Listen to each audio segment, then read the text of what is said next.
Hello guys, আমি বলছিলাম একজন আমার শিল্পীর কথা। ওই যে আমার বন্ধু, আপনাদের সাথে পরিচয় করে দিই। আপনি কেমন আছেন? আলহামদুলিল্লাহ ভাই। আমার ফেসবুক ফলোয়ার এবং ইউটিউব ফলোয়ার আপনার গান শোনার জন্য অপেক্ষা করতেছে। তাহলে আপনি কি করতেছেন বুঝলাম না কিছু। ভাই, একটা গান শোনান না কেন? চালু করেন। অবশ্যই ভাই, অবশ্যই ভাই। হ্যাঁ, আমি তো শিল্পী না, অবশ্যই আপনাদের জন্য একটা গান গাওয়ার চেষ্টা করবো। আপনারা যদি খারাপ হয় ক্ষমা দৃষ্টিতে দেখবেন। বন্দে মায়া লাগাইছে, প্রীতি শিখাইছে,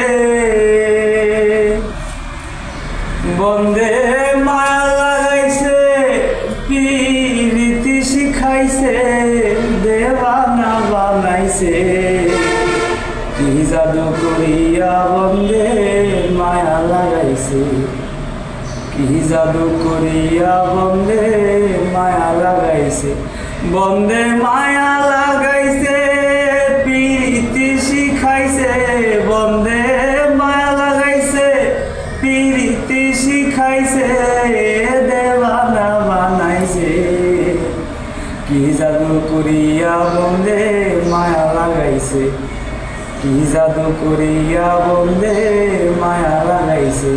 অবশ্য ভাবি নিরালা,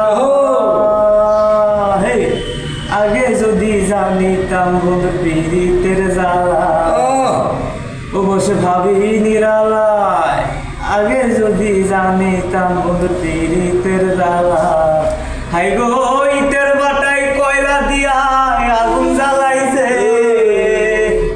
হাই গো ইটের বাটায় কয়লা দিয়া আগুন জ্বালাইছে, দেওয়ানা বানাইছে, কি জাদু করিয়া বন্দে মায়া লাগাইছে, কি জাদু করিয়া বন্দে মায়া লাগাইছে, বন্দে মায়া লাগাইছে, প্রীতি শিখাইছে, বন্দে মায়া লাগাইছে, প্রীতি শিখাইছে, দেওয়ানা বানাইছে, কি জাদু করিয়া বন্দে মায়া লাগাইছে, কি জাদু করিয়া বন্দে